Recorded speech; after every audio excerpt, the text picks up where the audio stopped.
আমার নমিনেশন বাতিল হলে দলীয় কর্মীরা হাততালি দিয়ে আনন্দ করতে পারে, সরকারি অফিসাররা যদি হাততালি দেয়, ডাল মে কোচ কালা হ্যায়, এটা বুঝতে আর কোনো অসুবিধা নাই।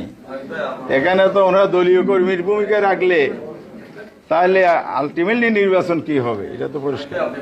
ফেসিদা আমলে একটা মামলায় অন্যায় বেআইনিভাবে আজকে আমার নমিনেশন উপর ওনারা অ্যাকসেপ্ট করেন নাই।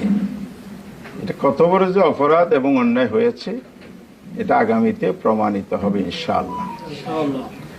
তবে আমার কষ্টটা এখানে, এত রক্তের বিনিময়ে দেশটাকে ফেসিস মুক্ত করা হলো, প্রশাসনের রন্ধে রন্ধে ফেসিসদের দোসররা বসে আছে।